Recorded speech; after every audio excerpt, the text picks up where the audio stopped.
Hey guys, this is National Master Kevin Yang back at it with another video. So this one's going to be against Runinja, a fellow contender who's always a great competitor and always produces fighting chess. So in this game I played a d4 opening, c4, knight c3, and queen to c2.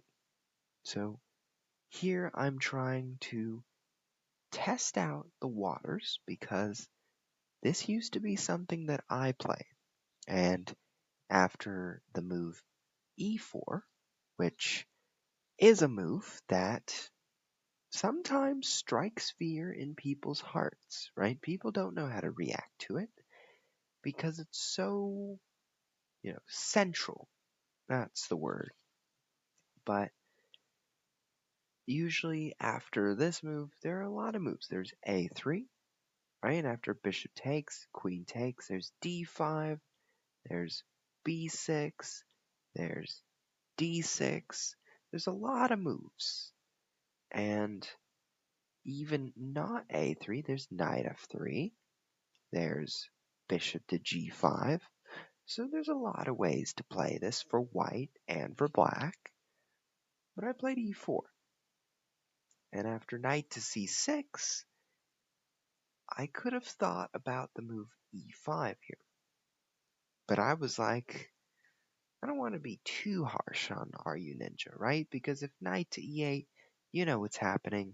Knight to f3, and I don't know why I can't play it, but knight to f3, and I have a really big lead in development. Well, not too big, but a space advantage lead. If d6, then I'll play bishop to e3, and I'll maybe consider castling queenside, right? That's possible.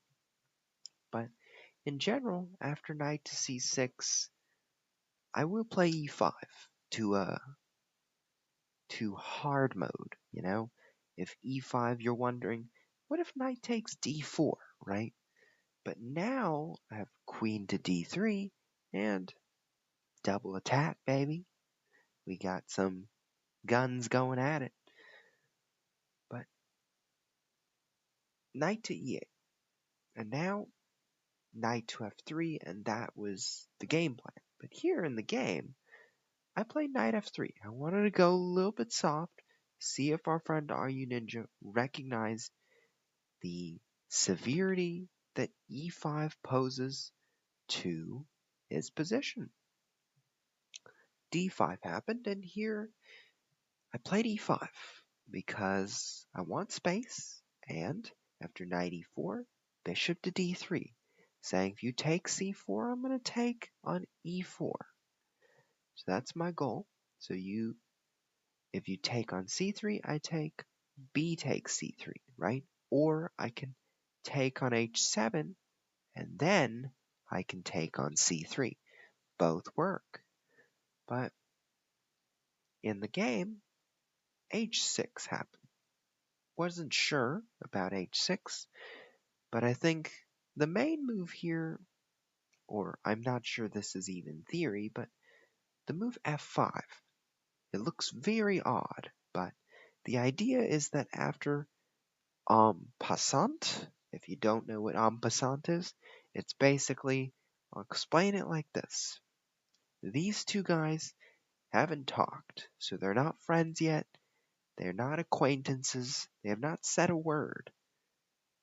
And Black just wants to respectfully pass the other guy.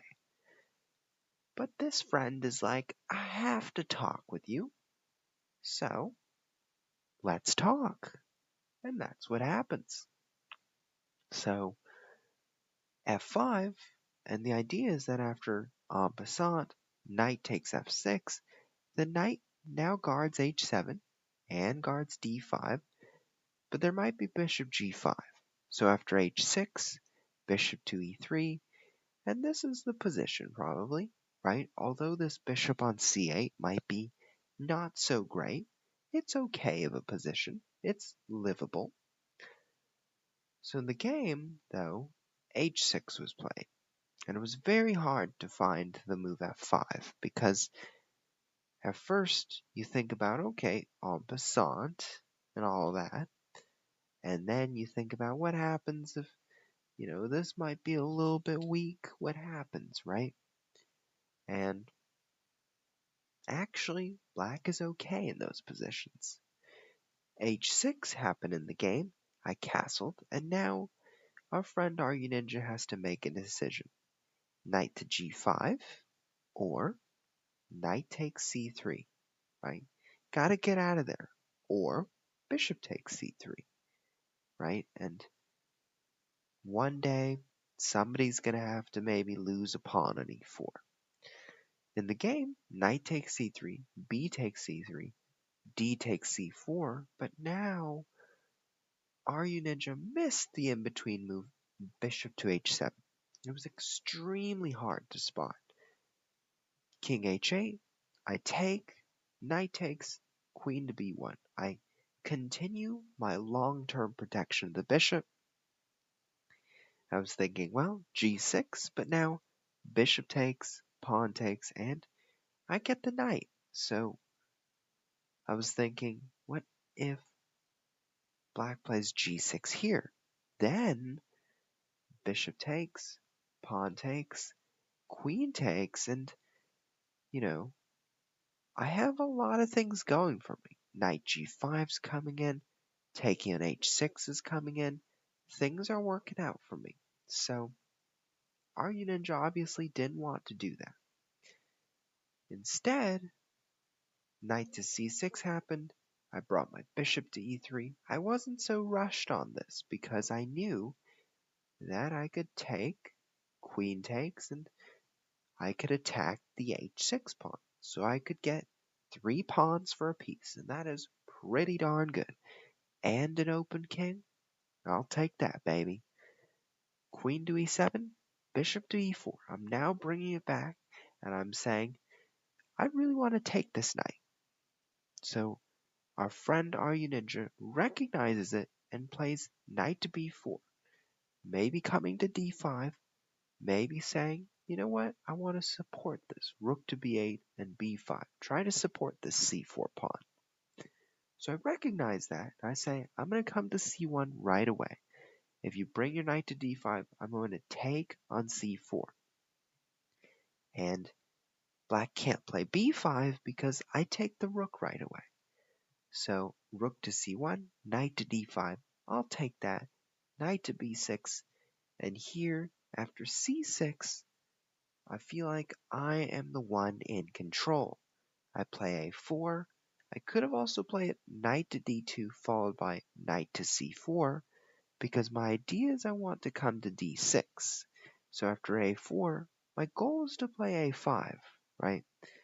Knight to d5, okay, I'll play a5, a6, and at this moment, we sort of notice how bad this bishop is, right? And it's bad and sad. So what do? Play knight d2.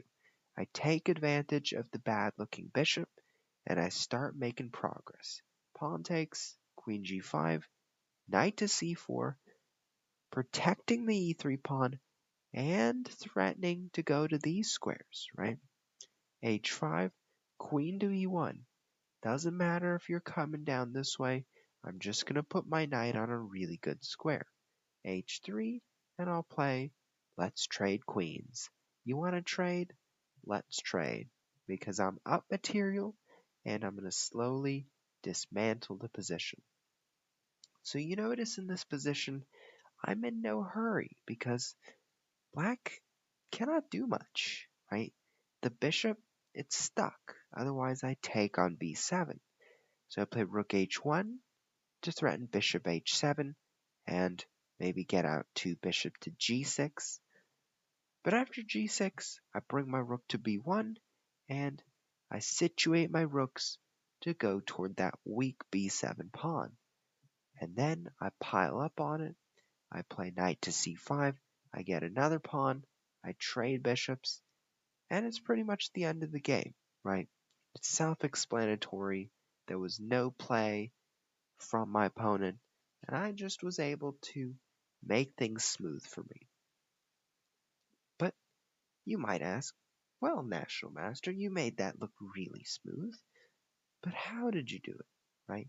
It's important why we see things the way we do. And it all comes from looking at the moves of our opponent. So in this position, the main move is to play, well, you can play a variety of things, right? You can play d6, right, to prevent against e5, or you can play c5, which is a pretty good, interesting move, e5, and a3. It gets very interesting, but there are a lot of moves here. d5 is a move. After e5, knight to e4, bishop d3, c5, knight f3, and this is a variation.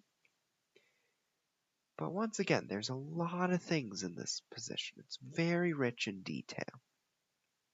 So in the game, knight c6 would lead to e5. Just keep that in mind. So in the game, I was able to get some space advantage, and the opening was a big success for me. And this was the turning point. This was the point that gave me a lot of confidence. Pawn takes, and getting that extra bishop gave me the style. And I felt like playing c6 didn't quite help at all because a4 was coming, and I feel like a5 was coming, and at this point I was in control, right? There was no play from Black's perspective. I traded queens, I was taking my time. There wasn't much to say, but it was the start and the middle that really did the damage. So d takes c4 did the damage, and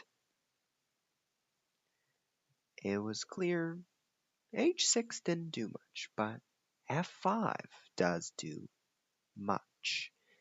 So I don't know, there's just this opening does look scary, but it's actually okay for Black. Like as long as Black plays something like d6 and goes for something like e5, or d5 and goes for knight to e4 right away, followed by the move f5 sometimes, and followed by the move c5 sometimes, it gets tricky, but it's worth trying to fight for, right?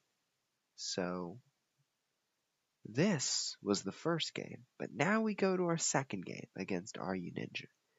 A interesting Indian game, knight c3, d5, and here Runinja prepares for maybe an early castle, right? But also, I am preparing for a quick attack because I haven't castled yet, and I guess that's one of the dangers of castling early, is that you don't know where your opponent's going to attack. h4, and I played b5 because after b4, I want to get my knight to e4. f3, really good move. I play h5, prevent against g4. Knight h3, good move, right? Going to f2, going for e4. I play knight to d7, knight to f2, and b4. So at this moment, I felt like I kind of rushed it with the move b4. I should have played knight to b6 first, and after something like e4, now I can think about b4, because after knight to b1, then I can think about take, take, and knight to g4, right? So there are some things for me to consider, but it's hard to say.